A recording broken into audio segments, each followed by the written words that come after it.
Bismillahirrahmanirrahim. Assalamualaikum warahmatullahi wabarakatuh. Selamat berjumpa dan bergabung kembali mahasiswa jurusan Pendidikan Agama Islam dalam PJJ PAI YIN Syekh Nurjati Cirebon semester 3 pada mata kuliah Ilmu Tauhid. Pada pertemuan yang kedua, kita akan belajar tentang objek kajian ilmu tauhid dan juga tujuan mempelajari ilmu tauhid. Objek daripada kajian ilmu tauhid adalah kita akan belajar tentang sifat wajib bagi Allah dan juga sifat mustahil bagi Allah serta sifat jaiz bagi Allah. Nah, sifat wajib bagi Allah itu ada 20 ya, yang dijelaskan juga dalam kitab Aqidatul Awam ya. Salah satunya diantara daripada sifat wajib bagi Allah yaitu adalah wujud, qidam, baqa, mukhalafatu lil hawadisi, khiyamuhu binafsihi, wahdaniyah, hayyan, khodiron, muridan, aliman, sami'an, basiron, mutakaliman, khudrah, irodah, sama, basor, hayat, ilmu, kalam.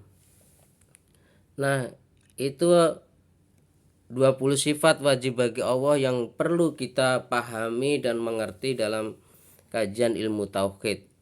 Karena ini sangat penting sekali karena terkait dengan kepercayaan kita pada 20 sifat Allah. Karena ini tauhid harus mengendap dalam hati dan kolbu kita. Sehingga ini akan menambah keimanan kita kepada Allah Subhanahu wa ta'ala. Nah, wujud Allah itu ada ya. Nah, Allah pasti ada dan kita harus yakin bahwa Allah itu benar-benar ada. Dan Allah adalah menciptakan langit dan bumi, seluruh alam semesta. Keberadaan Allah pasti ada. Kemudian ada qidam ya. Allah itu dahulu, tidak ada permulaan. Jadi Allah itu ada dari awal, sudah ada sejak dahulu. Berarti tidak ada permulaan dan perakhiran, sudah ada sejak dahulu ya. Dari awal sudah ada. Kemudian baqa ya, Allah itu abadi ya dan tidak musnah. Nah, ini sifat yang wajib kita ketahui. Allah itu baqa ada, tidak pernah akan musnah sampai kapanpun. Kemudian sifat bagi Allah mukhalafatul lil hawadisi, Allah itu berbeda dengan seluruh makhluknya. Nah, ini yang kita harus pahami ya. Allah itu berbeda dengan seluruh makhluknya. Nah, kan kalau di dalam qul huwallahu ahad bahwa Allah itu tidak menyerupai makhluk apapun, itu jelas ya. Jelaskan. Jadi Allah itu berbeda dengan makhluk yang lainnya.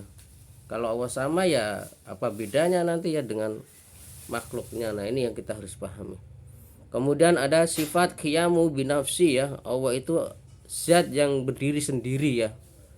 Zat yang berdiri sendiri ya. Jadi tidak, kalau kita kadang kan mempelajari tidak boleh sampai kepada zatnya, ini kan sangat mungkin sangat berbahaya sekali ya. Jadi kita cukup memahami dan mengerti bahwa zat Allah itu berdiri sendiri ya. Kemudian Allah ada wahdaniyah ya, Allah itu esa.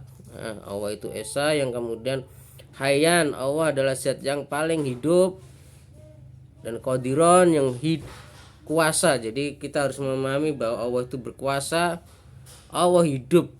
Nah, kemudian muridan, Allah memiliki sifat yang menghendaki ya. Kemudian ada aliman, mengetahui, dan Allah maha mengetahui yang nampak maupun yang tidak nampak. Yang kemudian mengetahui bahkan isi hati manusia pun Allah mengetahui ya.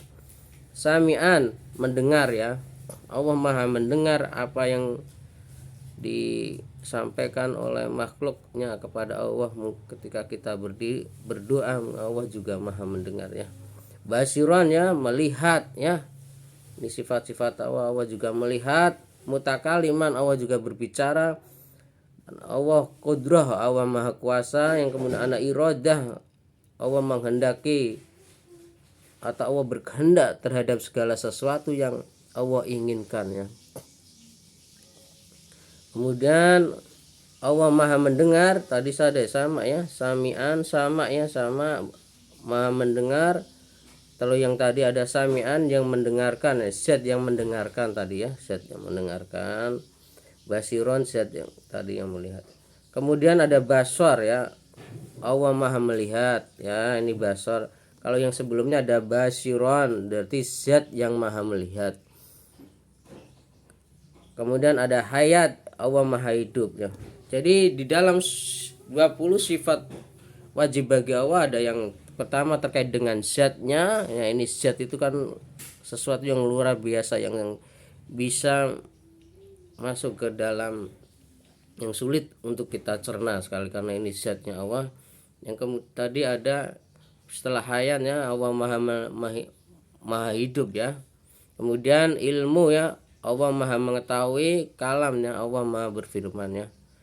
Nah itu adalah 20 sifat wajib bagi Allah yang perlu kita pahami ya.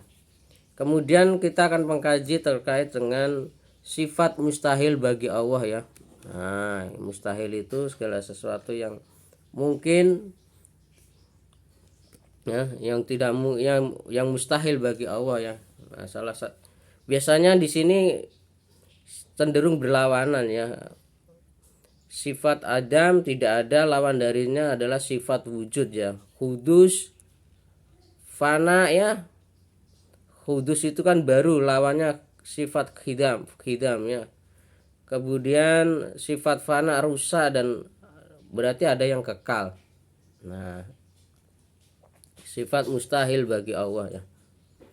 Kemudian sifat mumtasila lil hawadis sama dengan makhluknya, yakni sifat mukhalafatul lil hawadisi, berbeda. Kemudian ada sifat adamu qiyamuhu binafsi yang tidak berdiri sendiri, lawannya berdiri sendiri ya. Nah, ini mustahil. Kemudian sifat berbilang, lawannya adalah sifat esa. Jadi kalau ada angka 1, 2, 3 ya adanya esa tunggal, Allah itu tunggal, ini berlawanan. Kemudian sifat ajuz, lawan qudradah ya. Ada sifat karoha, terpaksa, dan ada sifat berkehendak. Nah, jadi sifat mustahil itu apa yang tidak mungkin bagi Allah. Nah, berlawanan juga mungkin bagi manusia itu bisa, tapi bagi Allah segala sesuatunya bisa dilakukannya. Kemudian sifat jahirin, bodoh, ada sifat yang berilmu. Kalau manusia itu kan pasti bodoh. Nah, biasanya berlawanannya bagaimana yang bodoh itu bisa dikasih ilmu oleh Allah Subhanahu wa taala.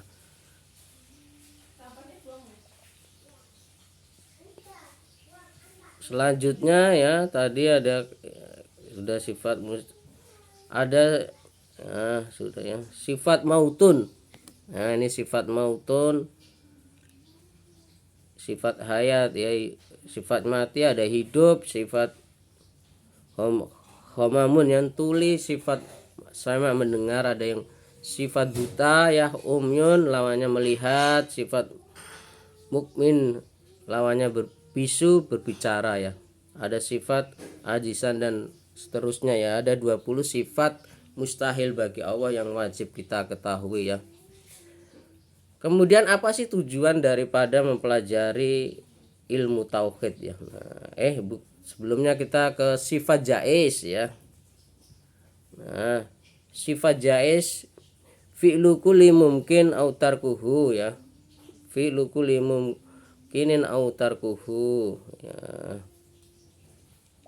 Itu ya, ada sifat bagaimana Allah itu bisa menjadikan segala sesuatu cukup dengan satu kali aja ya. Tidak ada satupun kekuatan yang dapat memaksa. Allah memiliki hak penuh dan mengerjakan atau mewujudkan suatu perkara sebagaimana Allah mempunyai bebas untuk tidak menjadikannya. Itu disebutkan dalam surat apa ini, surat Al-Takhl apa ya, nah itu ya. Sesungguhnya perkataan kami terhadap sesuatu apabila kami menghendakinya, kami hanya kepadanya kun, jadilah, maka ia akan menjadi ya, kayak kun fayakun. Nah, kun fayakun ini adalah salah satu sifat jaiz bagi Allah. Kalau Allah maha menghendaki ya itu akan terjadi seketika juga ya, sifat-sifat jaiz bagi. Dan banyak ayat-ayat menjelaskan tentang sifat jaiz bagi Allah ya. Ada di dalam surat juga Al-Qasas ya, wa rabbuka yahtaqlaku ma yasha wa yakhludu man kan lahum. Nah, itu surat Al-Qasas di ayat 68 ya, itu adalah mungkin nanti bisa dicari di dalam sifat-sifat jaiz bagi sifat jaiz bagi Allah, sifat mustahil bagi Allah, sifat wajib bagi Allah. Nah, nanti dicari di dalam kitab Al-Qur'an di manakah ayat yang menyebutkan tentang sifat wajib bagi Allah, sifat mustahil dan sifat jaiz bagi Allah ya. Oke. Selanjutnya apa sih tujuan dari mempelajari mempelajari ilmu tauhid ya. Tujuannya adalah agar manusia itu mengenal Allah dan Rasulnya ya. Ini sangat penting sekali ya, tidak hanya mengenal secara tekstual ya, tapi bagaimana juga bisa mengenal Allah dengan yakin, dan bahkan juga bagaimana kita bisa mengenal Rasulnya ya dengan dalil-dalil yang pasti dan menetapkan sesuatu yang wajib bagi Allah, sifat-sifat yang sempurna dan menyucikan Allah dari sifat-sifat kekurangan yang dimiliki makhluknya, serta membenarkan risalah seluruh rasul-rasulnya ya. Jadi tujuan mempelajari tauhid menjadi sangat penting sekali, terutama bagi kita umat Islam ya, bahwa kita disuruh mengenal Allah,